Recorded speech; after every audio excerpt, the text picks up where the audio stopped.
દાજી સાંભરે એ મમતાની મૂર્તિ મારી રહી ગઈ ગોકુળમાં.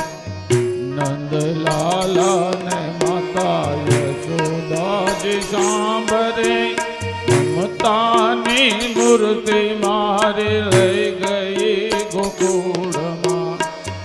સોના રૂપાના વાસણો ઘણેરા, સોના રૂપાના વાસણો ઘણેરા, કાંસાની થાળી મારી રહી ગઈ ગોકુળમાં. નંદલાલા ને માતા યશોદાજી સાંભરે મમતાની મૂર્તિ મારી રહી ગઈ ગોકુળમાં.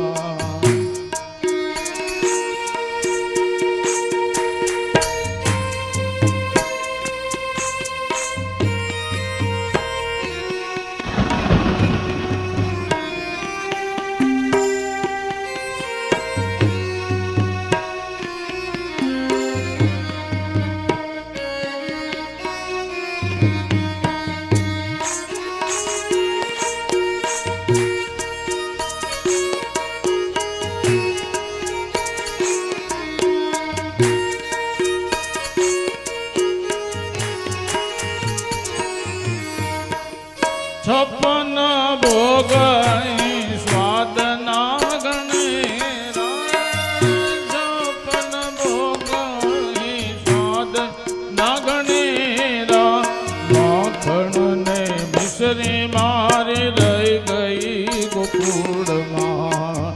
નંદલાલા ને માતા યશોદાજી સાંભરે મમતાની મૂર્તિ મારી રહી ગઈ ગોકુળમાં.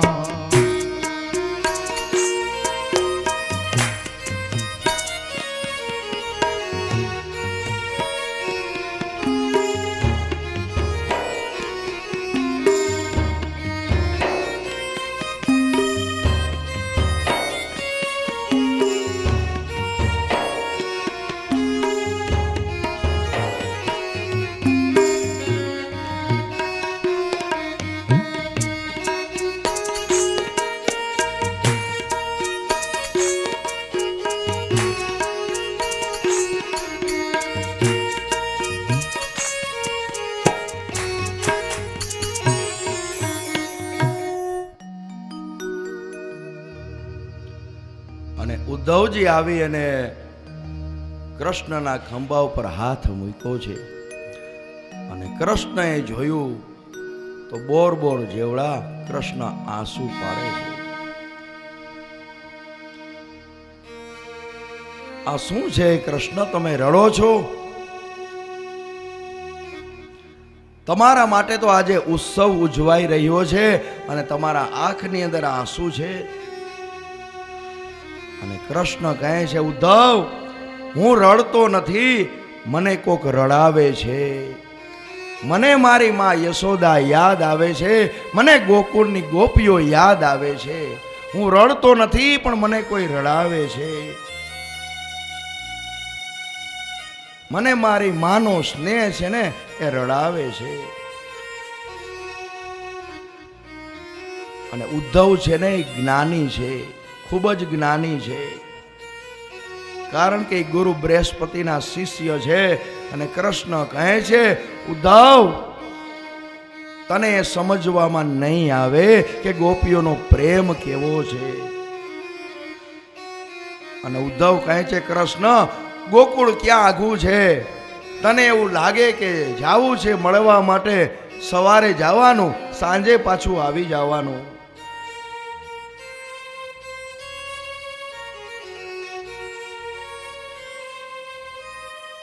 અને કૃષ્ણ કહે છે, ઉદ્ધવ, તું એક કામ કર, તું રથ લઈ અને ગોકુળમાં જા અને ત્યાં જઈને જો ગોપીઓ એની વેદના શું છે તો તને ખબર પડશે. તું તો ખૂબ જ્ઞાની છો ને,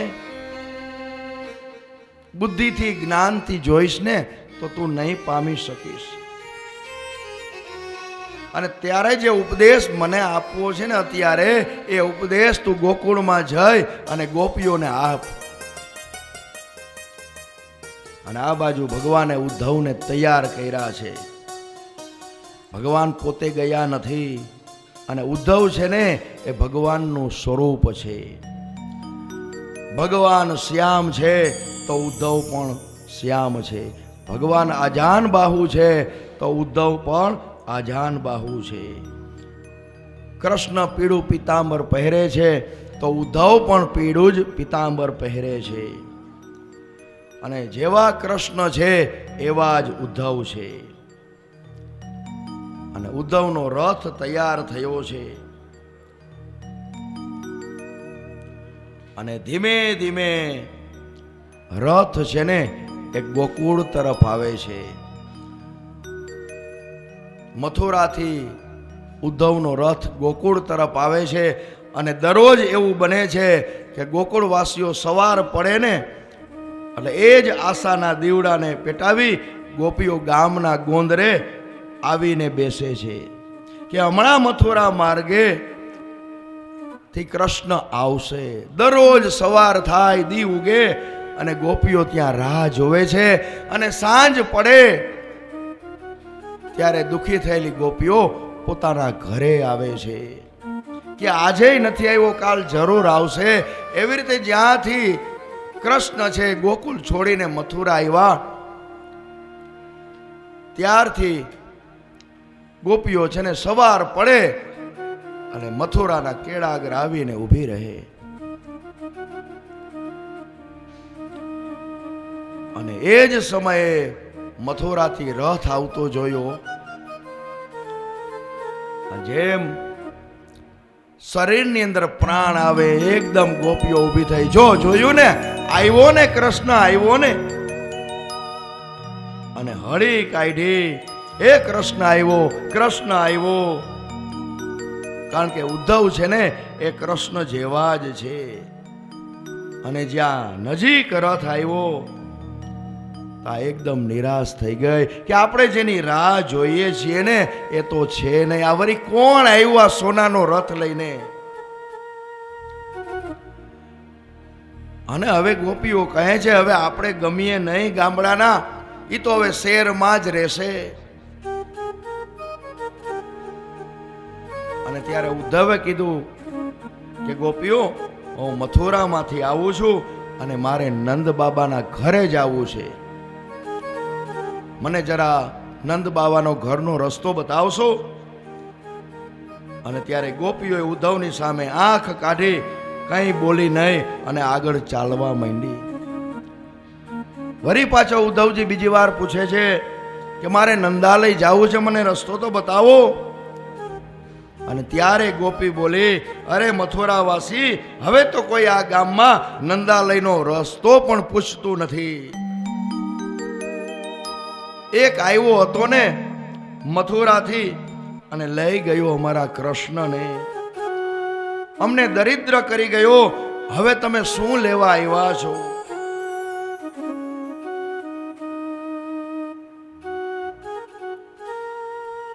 અને ઉદ્ધવે જોયા હતા ભગવાનને મથુરામાં, પણ અનુભવ થયો એને ગોકુળની અંદર કે આ ભક્તિ તો જોવો.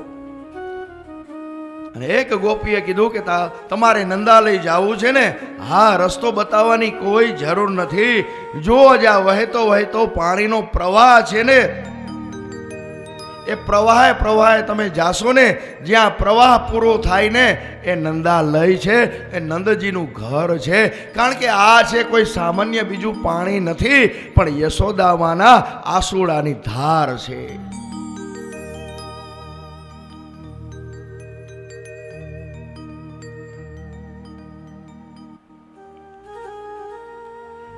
અને નંદાલયની અંદર ઉદ્ધવનો રથ આવ્યો છે. નંદ બાબાએ ઉદ્ધવને વંદન કર્યા. ઉદ્ધવે રથ છોડ્યો છે. નંદજીએ ઉદ્ધવનું સ્વાગત પૂજન કર્યું અને કુશળતા પૂછી કે બધા મજામાં છે ને? અને ત્યારે ઓસરીને ઓટલે થાંભલીને ટેકે યશોદાજી વ્યાકુળ થઈ અને બેઠા છે. હાથની અંદર માળા ફેરવે છે. કૃષ્ણ કૃષ્ણ એમ સતત જપ કરે છે. આંખમાંથી આંસુ વહી જાય છે. અને નંદ બાબા કહે છે, દેવી જો કોણ આવ્યું છે. અને ઉદ્ધવજીએ વંદન કરી અને કહ્યું, માં હું દેવ ભાગનો દીકરો, હું ઉદ્ધવ છું, હું આપણે વંદન કરું છું. અને યશોદાજીએ ઉદ્ધવજીના દુખણા લીધા. ઉદ્ધવ આવ બેટા, કેમ છે ભાઈ? કુશળ છે ને? મથુરામાં બધા મજામાં છે ને? આનંદમાં છે ને? તો કે હા માં, આનંદમાં છે. વસુદેવ અને દેવકી તો કુશળ છે ને? તો કે હા માં. બધાની કુશળતા પૂછીને છેલ્લે બોલ્યા કે મારો કનૈયો શું કરે છે ઉદ્ધવ? એ મને ક્યારેક યાદ કરે છે, એની માને યાદ કરે છે કે સાવ ભૂલી ગયો? અને માં એકદમ રડવા માંડી અને સંદેશો આપે છે કે કૃષ્ણ એ જ મને અહીં મોકલેલો છે, તમને બહુ યાદ કરે છે, એની માને યાદ કરે છે.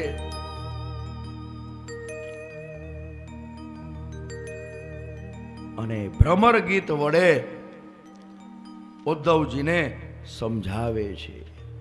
અને મથુરામાં જ્યાં સુધી હતા ઉદ્ધવજી, ત્યાં સુધી જ્ઞાની હતા, બુદ્ધિથી જ્ઞાની હતા ખૂબ જ.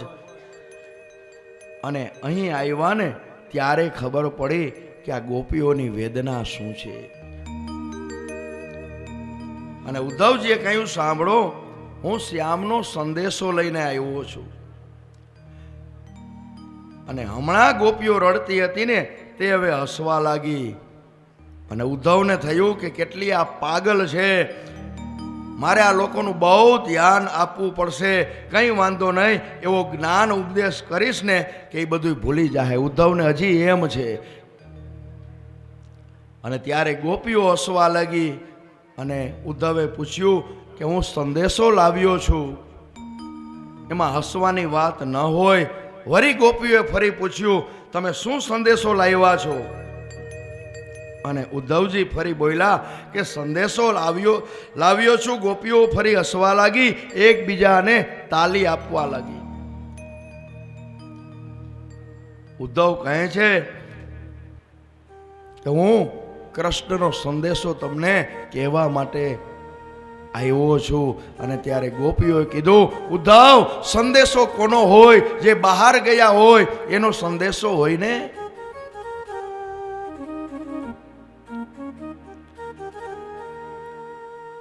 બહારગામ ગયા હોય અને ઘરમાં ન હોય તો એનો સંદેશો આવે, એનો પત્ર આવે.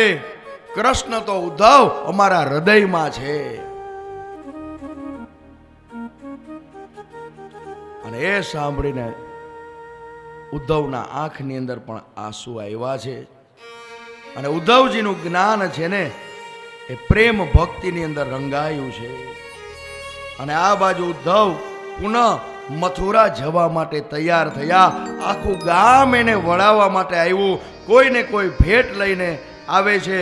ઉદ્ધવ કૃષ્ણને આપી દેજો, અમારા વતી કૃષ્ણને આ ભેટ આપજો. દરેક ગોપીઓ છે ને કાંઈ ને કાંઈ ભેટ લઈને આવે છે.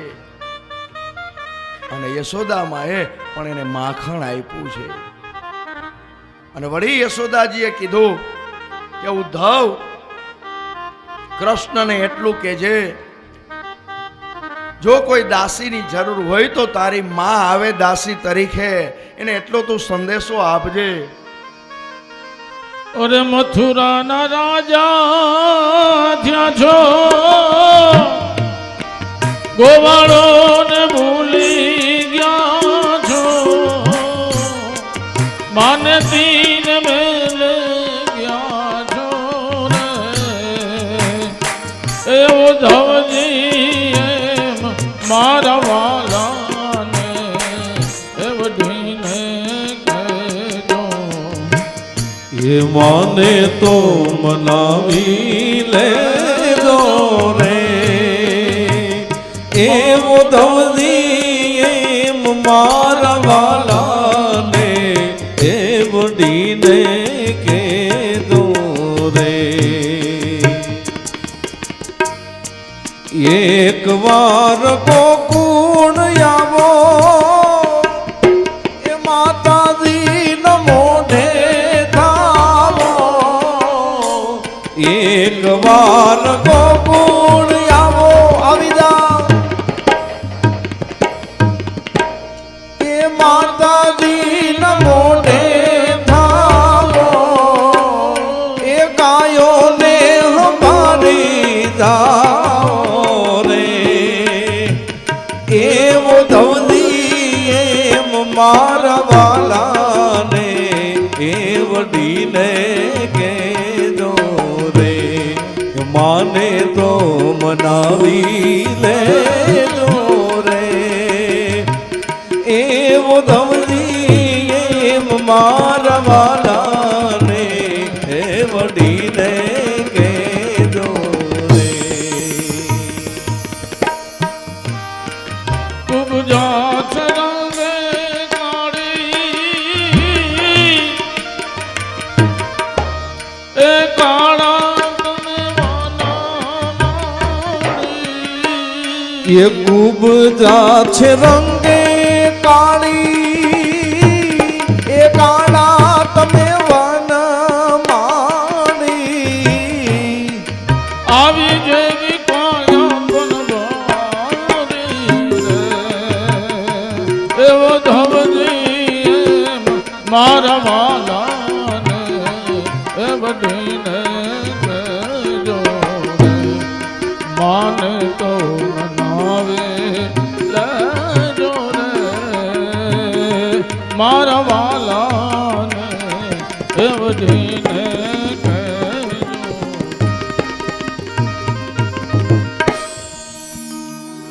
ઉદ્ધવજી ગોકુળથી મથુરા તરફ આવ્યા છે. જેવો રથ આવ્યો એટલે પરમાત્મા સામે આવ્યા. ઉદ્ધવ તો આવી ગયો. ઉદ્ધવ કાંઈ બોલતા નથી, મૌન થઈ ગયા. કૃષ્ણ કે ઉદ્ધવ તું બોલતો ખરા, કેમ કાંઈ બોલતો નથી? મારી માં તો મજામાં છે ને, ગોપીઓ તો આનંદમાં છે ને. અને ઉદ્ધવજી મહેલની અંદર જઈ અને બે આંખથી ચોધારા આંસુએ રડે છે. કૃષ્ણ મેં તો ભક્તિ છે ને એ ગોકુળમાં જોઈ, તું તો કઠોર છો, તને દયા નથી. અને ઉદ્ધવનું જ્ઞાન હતું ને એ બધું પીગળી ગયું. સુખદેવજી મહારાજ પરીક્ષિત રાજાને કથા કરે છે કે હે રાજન પરીક્ષિત, કંસના મૃત્યુના સમાચાર બંને પત્ની છે ને એને મળ્યા છે, અસ્તિ અને પ્રાપ્તિ. અને પોતાના પિતા મગધરાજ પાસે ગઈ અને બધી વાત કરી. અને ત્યારે એના પિતા મગધરાજે જરાસંઘને બધી વાત કરી. અને જરાસંઘ આજે યુદ્ધ કરવા માટે તૈયાર થયો છે અને મોટું સૈન્ય તૈયાર કર્યું. 23 અક્ષૌણિક સૈન્ય લઈ અને આજે જરાસંઘ યુદ્ધ કરવા માટે આવ્યો છે. અને ચારેય બાજુથી મથુરા નગરીને ઘેરી લીધી કે મારી પુત્રી અસ્તિ અને પ્રાપ્તિને વિધવા કરનાર એ કૃષ્ણ અને બલભદ્રને હું મારી નાખીશ. અને આ બાજુ ભગવાનને પણ ખબર પડી ગઈ કે મથુરા નગરીની અંદર જરાસંઘનું સૈન્ય પહોંચી ગયું છે. અને એ જ સમયે આકાશમાંથી દિવ્ય અસ્ત્ર શસ્ત્ર સાથે ભગવાન આગળ બે રથ ઉતર્યા છે. અને એ રથની અંદર કૃષ્ણ અને દાઉજી મહારાજ બિરાજમાન થયા. અને આખું યાદવોનું સૈન્ય તૈયાર કરી પરમાત્માએ જરાસંઘની સામે યુદ્ધ કર્યું. અને જરાસંઘના સૈન્યનો પરમાત્માએ નાશ કર્યો. અને એને જરાસંઘને માર્યો નથી. જો જરાસંઘને મારે ને તો પછી પાછો આવે નહીં. એટલે ભગવાન કહે છે કે બલભદ્ર આપણે જરાસંઘને મારવો નથી, કારણ કે એના સૈન્યને મારશું ને એટલે એ જ સમયે પાછો જાય, વળી બીજા સૈન્યને લેતો આવશે. એટલે આપણે બહુ પરિશ્રમ નહીં કરવો પડે. આપણે મથુરા નગરીની અંદર હશું ને અને દરેક એવા શત્રુઓ છે એ નાશ પામશે.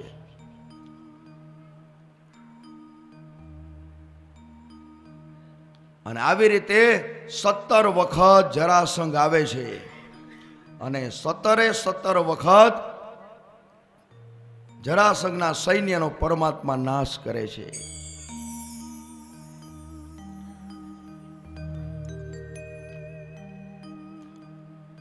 અને 17 વાર થયું. 17મી વાર જરાસંઘ પરાજિત થયો અને 18મી વાર જરાસંઘ આવવાની તૈયારી કરે છે. અને એ જ સમયે દેવર્ષિ નારદનો મોકલેલો કાળિયવન આવી મથુરાને ઘેરો ઘાયલો. અને કાળિયવન ઘેરો ઘાલેલો જોઈ કૃષ્ણ દાઉને કહ્યું, દાઉ આપણી ઉપર બે બાજુથી સંકટ છે.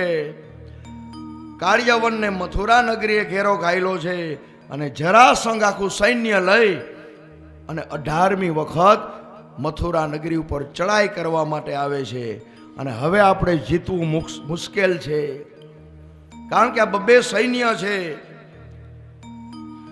અને ભગવાને તરત જ વિશ્વકર્માને આજ્ઞા કરી કે ભારતની પશ્ચિમ સમુદ્ર તટ ઉપર એક સુંદર મજાનો બેટ છે, ત્યાં વિશ્વકર્મા પ્રભુએ આજ્ઞાથી એક સુવર્ણ સોનાની નગરી છે ને એ નિર્માણ કરી પરમાત્માએ.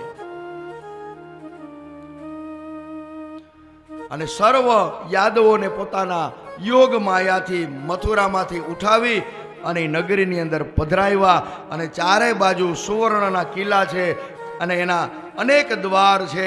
ત્યારે અંદર જે યાદવો હતા ને એ બધા કહેવા માંડ્યા, દ્વાર ક્યાં, દ્વારકા, દરવાજો ક્યાં? એટલે એનું નામ પડ્યું નગરીનું દ્વારકા. અને ત્યાર પછી કૃષ્ણ ને દાઉજીએ બંને જરાસંઘને છેતરા. એક મોટો એવો ડુંગર હતો, બંને ભાઈઓ ડુંગર ઉપર ચડી ગયા અને જરાસંઘને એમ કે આ બંને ભાઈઓ ડુંગર ઉપર છે, આખો ડુંગર સળગાવ્યો.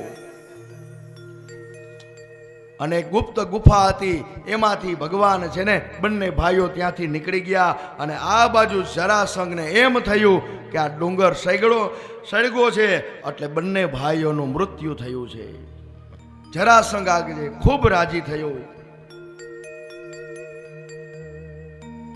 અને જરાસંઘને એમ થયું કે મારે જે કામ કરવાનું હતું ને એ મેં કરી લીધું છે. અને ભગવાને કીધું કે ભાઈ હવે આપણે બહુ યુદ્ધ કર્યું, બહુ લડ્યા, હવે મારે થોડી શાંતિ જોઈએ છે, થોડી શાંતિનો સમય ગાળવો છે. અને ભગવાન કે જો આમ યુદ્ધ જ કરતા રહેવું તો આપણા લગ્ન કઈ થાય? અને બાધોકડા હોય ને દે છોકરી. એટલે ભગવાન કે આપણે થોડી વાર આપણે છે ને વિશ્રામ કરીએ. આપણે હવે યુદ્ધ કોઈ આગળ કરવું નથી, નકર કોઈ છોકરી આપણને આપશે નહીં. આપણે ધામે ધૂમે જાન જોડવાની છે પરમાત્માની. બધા તૈયાર થઈને આવ્યા છો ને? ડીજે વાળાને કહી દીધું ને શુકલજી? હા બસ, તો વાંધો નહીં, જમાવટ કરવી છો, કારણ કે આ તો ભગવાનના લગ્ન છે. જગતને તો આપણે બહુ રાજી કર્યું, હવે આપણે જગતપતિને રાજી કરવાનો છે. આપણે મંડપ નખાય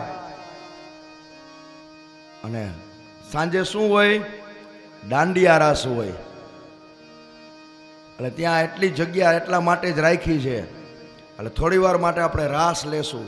પછી ભગવાનની એવી થોડી એવી કથા છે લગ્નની, કારણ કે ભગવાનના લગ્ન એટલા બધા છે, 16,108. અને જાનઈ મોટી આવવાની છે શુક્લ પરિવારને આંગણે. અને જાનઈ આવે તો ખુરશી દેજો, બેઠા ન રહેતા. ના હો, અમે નહીં ઊભા થાય. જાનૈયાને માન આપવું પડે ને, નકર દીકરી જાહે ત્યાં કહે બેહવાની જગ્યાએ નહોતી, પાણીનું કોઈ પૂછ્યું નહોતું, અમે તો મરી ગયા તડકાના. એટલે જાનૈયાનું ધ્યાન રાખજો. હાલો થોડી વાર આપણે ભગવાનનું. અને બધા ઊભા થઈ ગયા પ્રેમથી ભાવથી. આજનો લાવો લીજીએ, કાલે કોને દીઠી રે. કાલે હું કે તમે અહીંયા કોઈ હસું નહીં, એટલે આજે જેટલું લાવ લેવાય એટલો લઈ લ્યો. અરે દ્વારિકાનો નાથ મારો એ રાજા રણ છોડ છે, એને મને માયા લગાડી રે.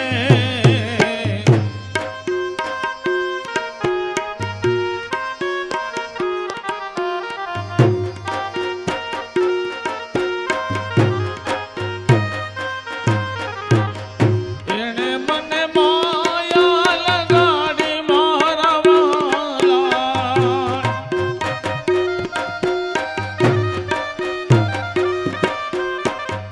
એને મને માયા લગાડી, એને મને માયા લગાડી મારા વાલા.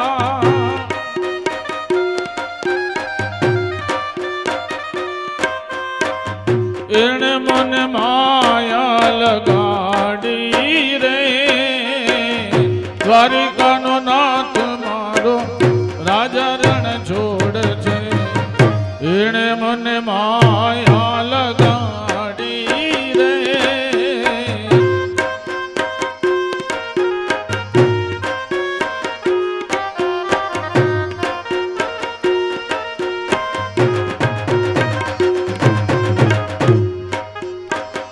ગાયોનો ગોવાળ મારો રાજા રણ છોડ છે, એને મને માયા લગાડી રે.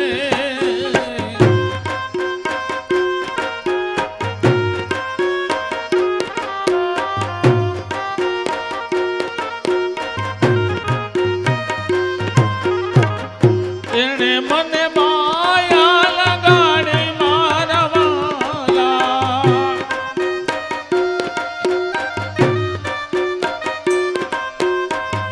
એને મને માયા લગાડી મારા વાલા.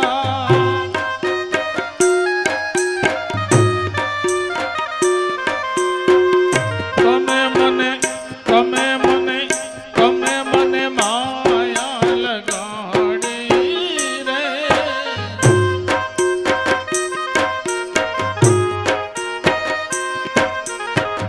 દ્વારિકાનો નાથ મારો રાજા રણ છોડ છે, એને મને એને મને એને મને માયા લગાડી રે.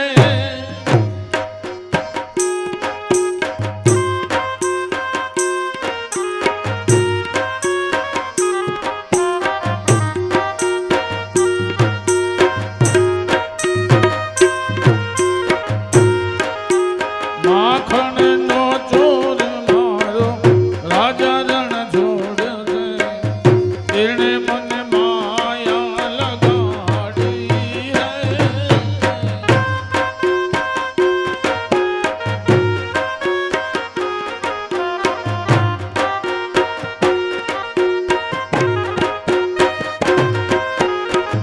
તમે મને માયા લગાડી મારા વાલા.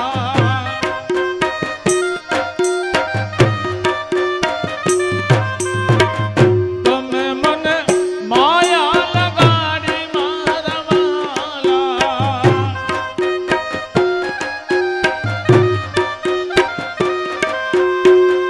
એને મને માયા લગાડી રે.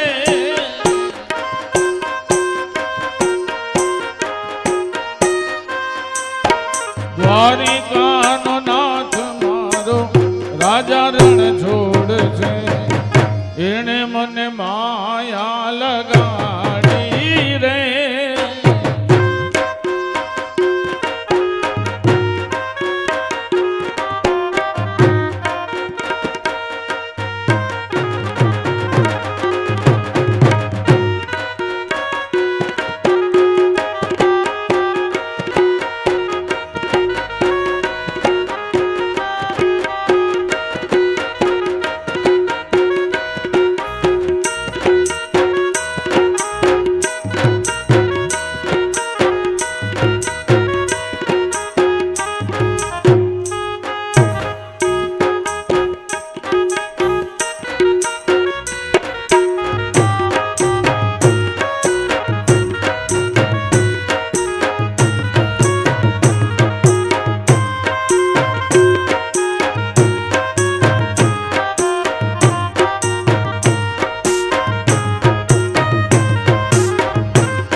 રાજા રણ છોડશે એણે મને માયા લગાડી રે.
गोरी राधा ने काड़ो का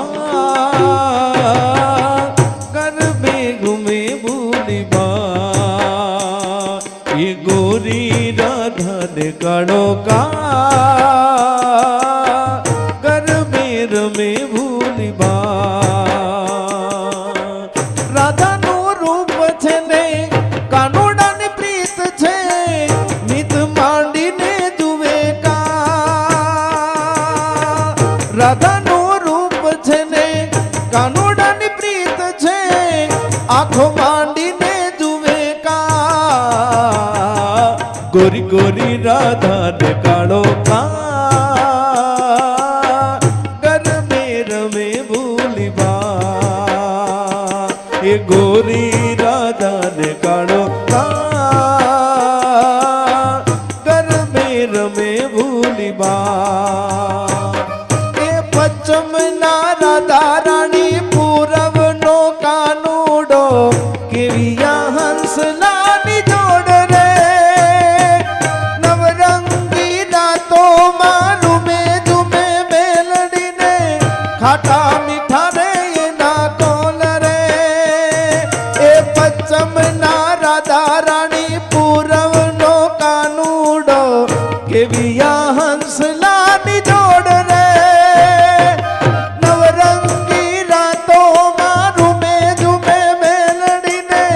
ખાટા મીઠા રે એના કોલ રે. રાધાનું તનડું નાચ મનડું નાચે કાનાની મોરલીમાં બોલાવે જોને સૌ નભા. ગોરી ગોરી રાધા ને કાળો કા ગરબે રમે ભૂલી બા. એ ગોરી રાધા ને કાળો કા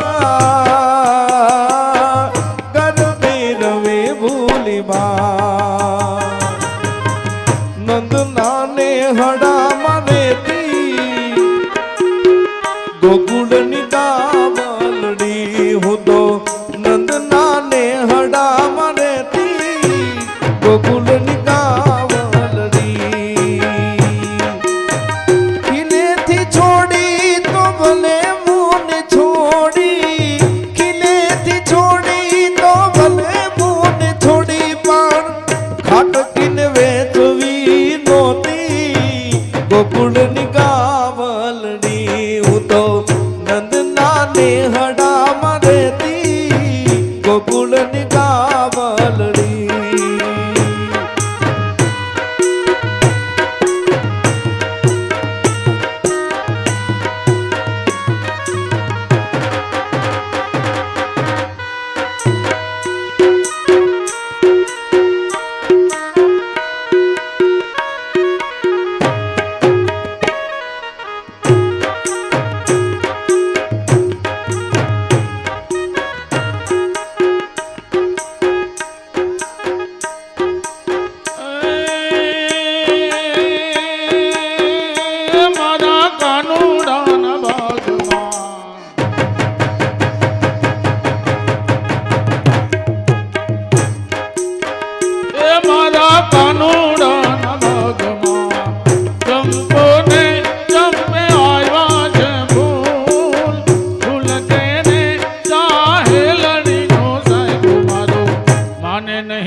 કોને માર્યો માનો રોજો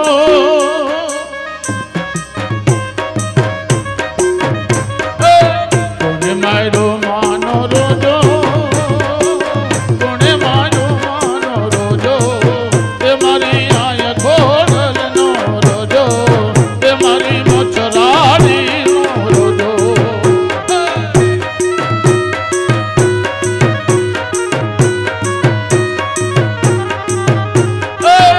ડુંગરા પાછળ ચરતો એવા સરોવર પાણી પીતો એ મારી આય ખોડલનો રોજો એ મારી મછરાડીનો રોજો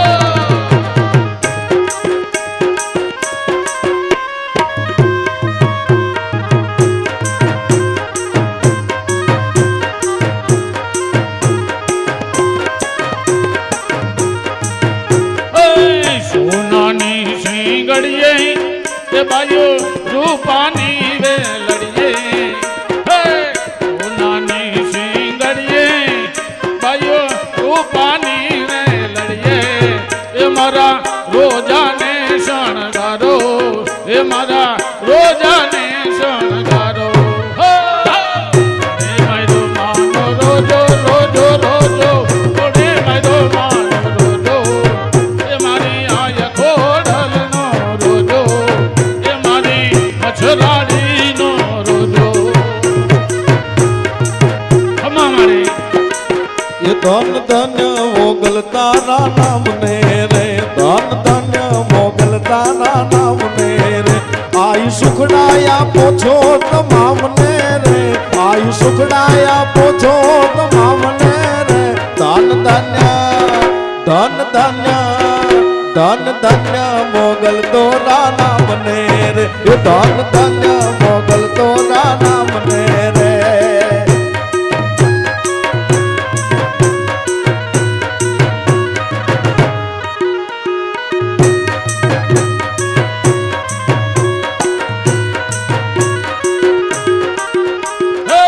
રૂમઝુમ રથડે આવ્યા એ મારી રૂમઝુમ રથડે આવ્યા એ મારી ખોડિયાર રમવા આવ્યા એ મારી ખોડિયાર રમવા આવ્યા હાલે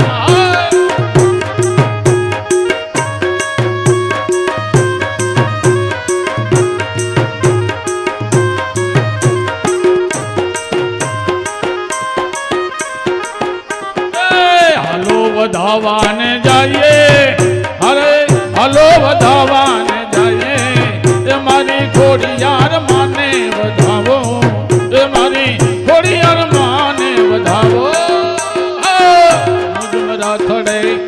મુજમ રથડે આવ્યા એ મારી મુજમ રથડે આવ્યા એ મારી ખોડિયાર માં જોને આવ્યા એ મારી રૂમઝુમ રથડે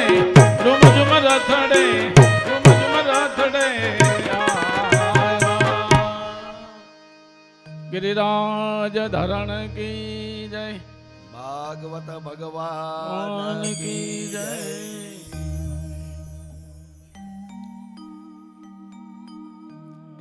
આજે પરમાત્માના લગ્ન છે. જાન આવવાની તૈયારી થઈ ગઈ છે. ધામે ધૂમે પરમાત્માના લગ્ન કરવાના છે. સુખદેવજી મહારાજ પરીક્ષિત રાજાને કથા સંભળાવે છે કે હે ગુરુદેવ,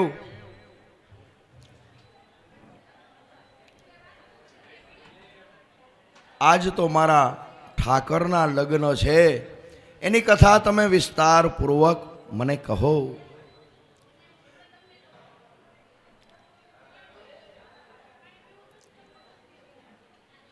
અને પરમાત્માએ દ્વારકાનું નિર્માણ કર્યું છે અને દ્વારકાની અંદર પ્રભુ પધાર્યા છે. અને બ્રહ્માજીના આદેશ પ્રમાણે આજે દાઉજી મહારાજનું લગ્ન છે એ અનર્ત દેશના રાજા રૈવતની પુત્રી રેવતી સાથે થયું છે. અને રૈવતને એક જ દીકરી હતી એટલે ખૂબ દાયજો આપ્યો હતો. અને આ બાજુ કૃષ્ણ એની જ રાહ જોતા હતા કે મોટા ભાઈના લગ્ન ક્યારે થાય. કારણ કે મોટા ભાઈ પરણે પછી જ નાના ભાઈ પરણે ને. અને કૃષ્ણએ કીધું કે હવે રસ્તો બધો ખુલી ગયો, હવે મોટા ભાઈના લગ્ન થયા છે, બસ હવે ભગવાને ચાલુ કર્યું. કારણ કે ભગવાને તો લાંબો પંથ કાપવાનો હતો, 16,108. અને સૌ પ્રથમ ભીષ્મક રાજકન્યા રૂકમિણી સાથે પ્રભુ છે ને એ રાક્ષસી વિધિથી પરણ્યા છે. કારણ કે લગ્નના અનેક પ્રકાર છે.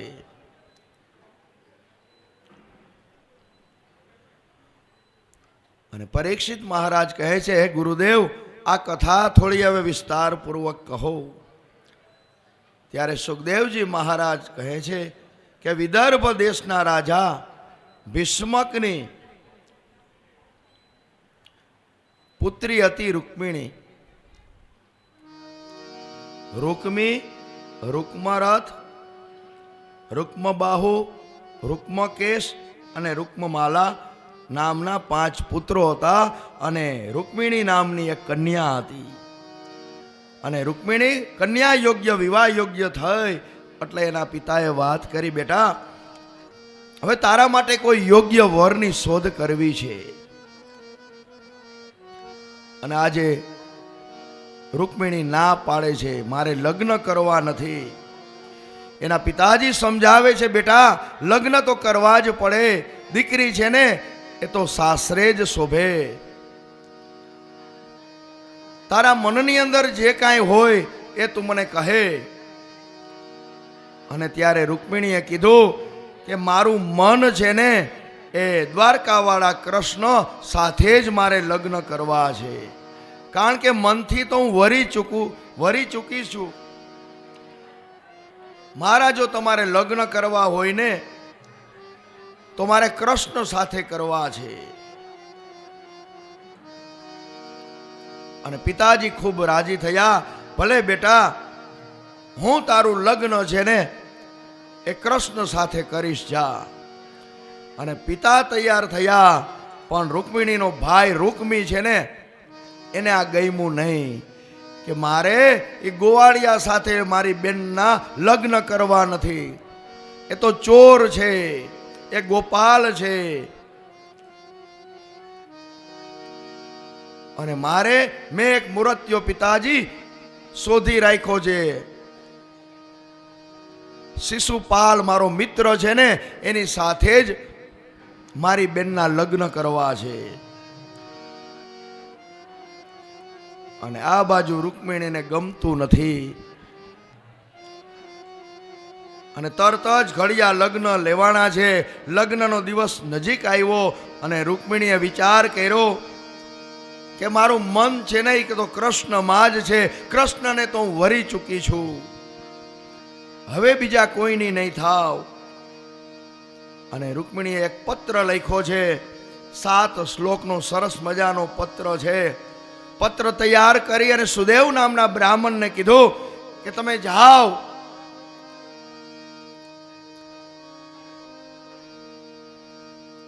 દ્વારકા નગરીની અંદર અને આ સંદેશો તમે લેતા જાઓ. અને રૂકમિણીએ પત્રની અંદર લખ્યું હતું કે હે ભુવન સુંદર, આપના ગુણોથી ને મેં કથા બહુ આપણા ગુણોની મેં સાંભળી છે, તો મારું ચિત્ત છે ને એ તમારામાં જ સમર્પિત છે. હું મનથી તો તમારે થઈ ચૂકી છું, હવે તમે મારું પાણી છે ને એ ગ્રહણ કરો. સુંદર મજાનો પત્ર લખી અને ભૂદેવ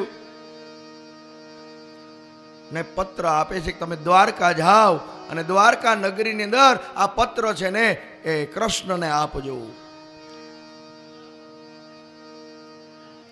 અને ભૂદેવ આવ્યા છે દ્વારકા નગરીની અંદર. કૃષ્ણને પત્ર આપે છે, પત્ર વાંચે છે કૃષ્ણ. અને હવે ભૂદેવ કહે છે હવે તમારો જવાબ તો મને આપો, કારણ કે એક જ રાત આપણા હાથમાં છે. જલ્દી જવાબ આપો, જલ્દી નિર્ણય કરો. અને કૃષ્ણ કહે છે, ભૂદેવ હું શું વાત કરું, મારું મન પણ રૂકમણીમાં જ લાગેલું છે.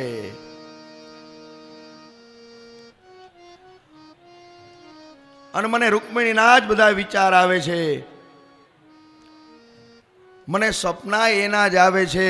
અને ભગવાન કે મને નિંદરય આવતી નથી. તો ભૂદેવ કે તમને નિંદર નથી આવતી તો સપના કેવી રીતે આવે? અને તરત જ ભગવાને પોતાના સારથીને દારૂકને બોલાવીને કીધું કે જાઓ તમે રથ તૈયાર કરો અને પવન વેગી રથ તૈયાર કરો. આપણે ક્યાંય રોકાવું નથી, તરત જ આપણે વિદર્ભ નગરમાં જવું છે. અને રથ તૈયાર થયો. પહેલા ભૂદેવને બેસાડ્યા છે અને ત્યાર પછી કૃષ્ણ બેઠા છે રથની અંદર. અને રથમાં બેઠા એટલે ભગવાને ગણપતિનું સ્મરણ કર્યું કે હે ગણપતિ દાદા, હું વિવાહ કરવા માટે જાઉં છું, તો જે કાંઈ વિઘ્ન હોય એને તમે દૂર કરજો. ગણપતિ દાદાનું સ્મરણ કરે અને ભગવાન રથની અંદર બેઠા.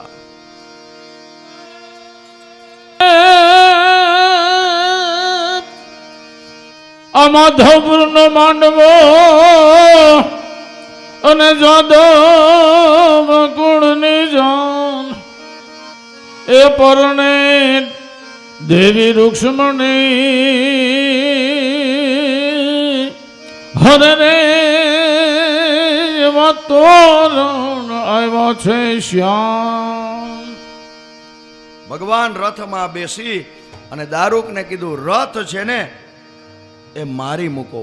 પવન વેગે રથ એક જ રાતમાં દ્વારકાથી વિદર્ભ નગર પહોંચ્યો છે રથ. અને આ બાજુ લગ્નની તૈયારી, શિશુપાલ સાથે ઘડિયા લગ્ન લેવાના છે. અને શિશુપાલ પણ જાન લઈને આવ્યો છે. અને આ બાજુ ખબર પડી, સમાચાર આવ્યા કે દ્વારકાથી કૃષ્ણ આવ્યા છે. એટલે વિદર્ભ રાજ ભીષ્મકે કૃષ્ણનું પણ સ્વાગત પૂજન કર્યું અને એને પણ રહેવા માટે ઉતારો આપ્યો છે.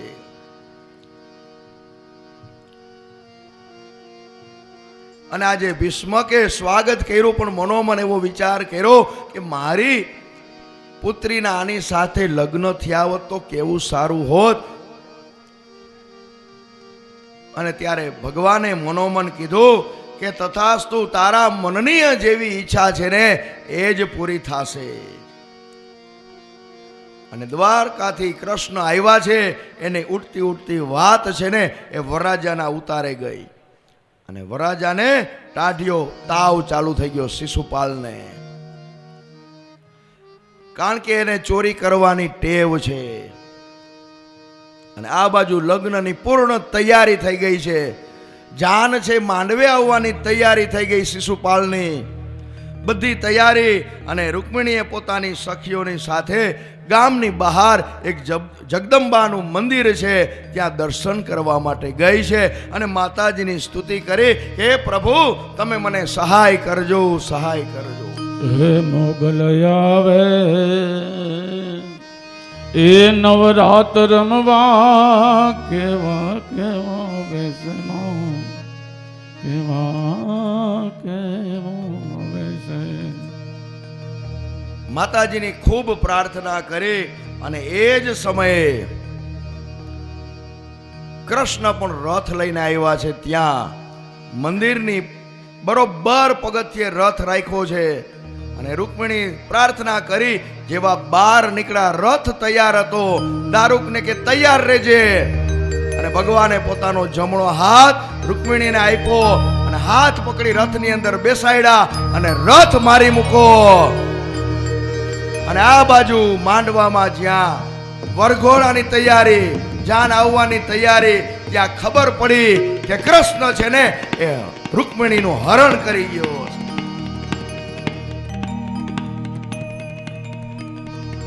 અને આ બાજુ જરાસંઘ જેવા બીજા રાજાઓ બેઠા હતા.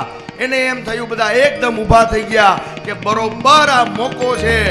કારણ કે અત્યારે આ એકલો જ છે, એની સાથે કોઈ આવ્યું નથી, તો આપણે આજે એને મારી નાખીએ. અને આ બાજુ દ્વારકા નગરીની અંદર પણ એમ થયું. બધા ગોતે છે, તપાસ કરે છે, કૃષ્ણ ગયા ક્યાં, કોઈને કીધા વગર ક્યાં ગયા ખબર નથી. દાઉજી બધે તપાસ કરે છે મહેલોમાં. ત્યારે કોઈએ સમાચાર આપ્યા કે વિદર્ભ નગરથી કોઈ ભૂદેવ આવ્યા હતા અને એ પત્રિકા લઈને આવ્યા હતા. એ વાંચી અને રથમાં ભગવાન ગયા છે એટલી ખબર છે અમને, બીજી કાંઈ ખબર નથી. અને આ બાજુ દાઉ ભૈયા મોટું સૈન્ય લઈને આવ્યા છે અને ધમાસાણ સામ સામું યુદ્ધ થયું છે. અને જરાસંઘે કીધું કે 18મી વખત મારાથી બચી ગયો છે, પણ આજે બચવાનો નથી. અને આ બાજુ યાદવોનું સૈન્ય છે, જરાસંઘનું સૈન્ય છે. ભયંકર યુદ્ધ થયું છે અને સૈન્યનો નાશ થયો. બધા ખાલી હાથે પાછા આવ્યા. શિશુપાલે પૂછ્યું કેમ, શું થયું?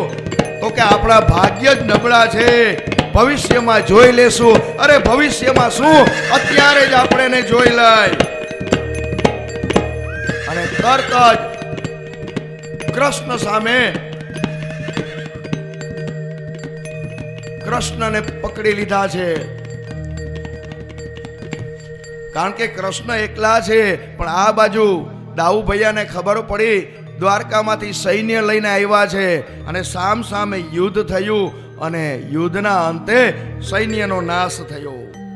અને ત્યારે ભગવાને રૂકમી સાથે યુદ્ધ કર્યું અને રૂકમીને એક થાંભલા સાથે બાંધી દીધો. અને ભગવાન એકદમ ક્રોધિત છે, તલવાર કાઢી છે, એનું માથું વાઢવા જાય. આ બાજુ રૂકમિણીને એમ થયું હમણાં ભાઈને મારી નાખશે. અને તરત જ બલદેવે હાથ પકડી લીધો. કૃષ્ણ, આને હવે નો મરાય, આ તો તારો સાળો છે. તોય કૃષ્ણ એની મૂછ અડધી છે ને કાઢી નાખી. અને રૂકમિણીને હાશકારો થયો અને તરત જ ભગવાનના લગ્ન છે ને એ રૂકમિણી સાથે થયા છે. આપણે પણ ધામે ધૂમે હવે જાન આવે છે, એનું સ્વાગત સામૈયાની તૈયારી કરીએ અને મંગલ ગીતો અહીંથી ગાશે, ફટાણા ગાશે, આનંદ કરાવશે. અને લગ્ન એ તો આનંદ છે, એમાંય પરમાત્માના લગ્ન, અને દરેક જીવને આનંદ થાય જ. અને આજે આનંદ કરી જ લેવો, કાલે કોઈને ખબર નથી. એવી સખી મંગલ ગાવે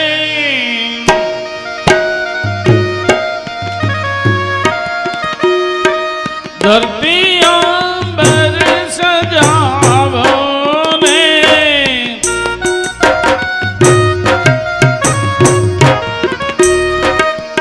उतरेगी आज मेरे पियो की समारी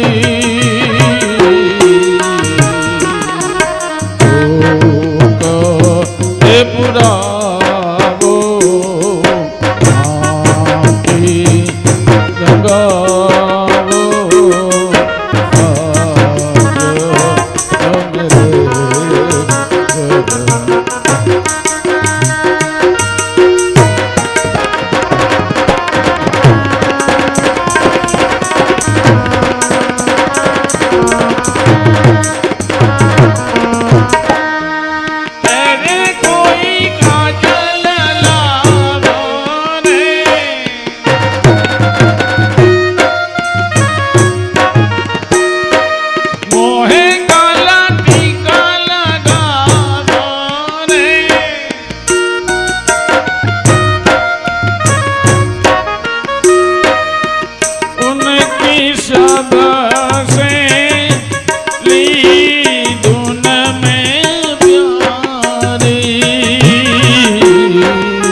બોલીએ શ્રી ભાગવત ભગવાન કી જય.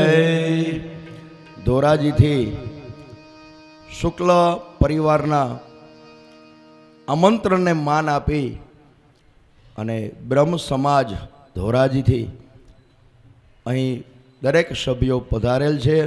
એનું શુક્લ પરિવાર ખૂબ ખૂબ સ્વાગત કરે છે.